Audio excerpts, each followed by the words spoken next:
Le mercato s'accélère, les rumeurs s'enflamment et les coulisses se dévoilent. Salut tout le monde et bienvenue dans cette nouvelle revue de presse. Après une saison 2024-2025 en demi-teinte, Vinicius Junior se présente en pleine forme dès la reprise au Real Madrid.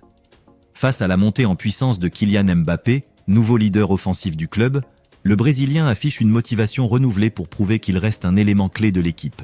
Son contrat courant jusqu'en 2027 crée une pression supplémentaire. Pour prétendre à un salaire équivalent ou supérieur à celui de Mbappé, Vinicius doit impérativement hausser son niveau de jeu. Selon AS, sa condition physique excellente et son attitude déterminée lors des entraînements montrent qu'il prend ce défi très au sérieux. Cette situation illustre une véritable bataille interne qui peut bénéficier au Real Madrid.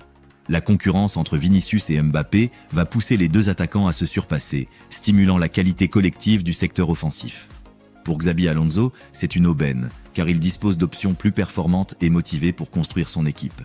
Reste à voir si Vinicius saura transformer cette énergie en résultats concrets sur le terrain. Arrivé récemment de Newcastle pour environ 17 millions d'euros après un prêt de 6 mois, Lloyd Kelly pourrait déjà quitter la Juventus. Selon la Gazzetta dello Sport, le club turinois serait prêt à le céder à Sunderland contre une offre d'environ 20 millions d'euros. Cette opération permettrait à la vieille dame de réaliser un léger bénéfice tout en libérant des fonds. Cette stratégie s'inscrit dans la volonté de la Juventus de financer le retour de Randal Kolo Muani, un attaquant très convoité.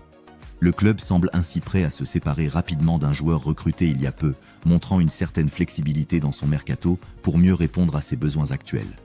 Ce choix illustre aussi les défis rencontrés pour intégrer rapidement de nouveaux éléments dans l'équipe. Acheté 40 millions d'euros par Wolverhampton à Porto en 2020 alors qu'il n'avait que 18 ans, Fabio Silva peine à s'imposer. L'attaquant portugais a été prêté à plusieurs clubs depuis 2022 et pourrait effectuer un nouveau prêt, cette fois à l'AS Rome. Selon le Corriere dello Sport, les dirigeants romains souhaitent inclure une option d'achat de 20 millions d'euros. Le joueur est d'accord, mais devrait d'abord prolonger d'1 an son contrat avec Wolverhampton. Par ailleurs, Dortmund est aussi intéressé par le profil du joueur. L'Olympique de Marseille reste très actif sur le mercato.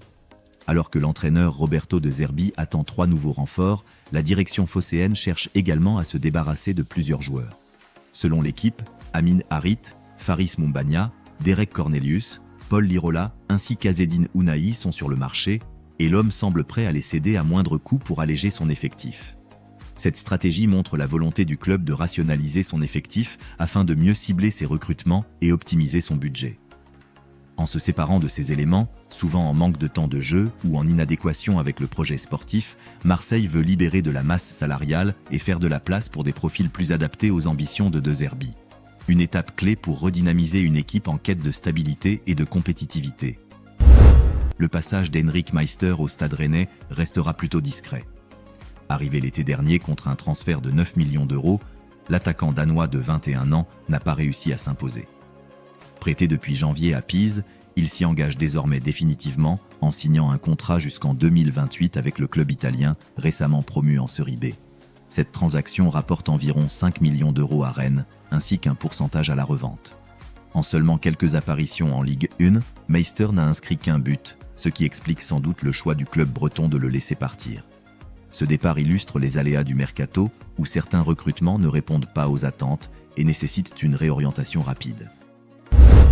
Après un mercato offensif ambitieux, Manchester United souhaite désormais alléger son effectif en se séparant notamment de Jadon Sancho, Anthony et Alejandro Garnacho.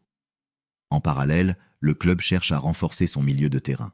Selon Sky Sports, Carlos Baleba, jeune international camerounais de 21 ans évoluant à Brighton, est une piste sérieuse.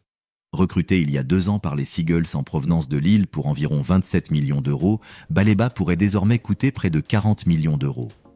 Ce profil dynamique et prometteur correspond à la volonté de Manchester United de rajeunir et densifier son milieu, tout en s'appuyant sur un joueur déjà expérimenté de la Premier League. Libre depuis la fin de son aventure au Beşiktaş, Arthur Masuaku a trouvé un nouveau club en signant un contrat de 2 ans avec Sunderland. L'arrière-gauche congolais de 31 ans connaît bien la Premier League pour avoir évolué plusieurs saisons à West Ham. Ce transfert permet à Masuaku de rester en Angleterre et d'apporter son expérience à un club ambitieux de Championship, tandis que Sunderland gagne un joueur capable de renforcer sa défense avec régularité. Randal Kolo Muani, après un prêt convaincant à la Juventus la saison dernière, souhaite uniquement s'engager avec le club turinois.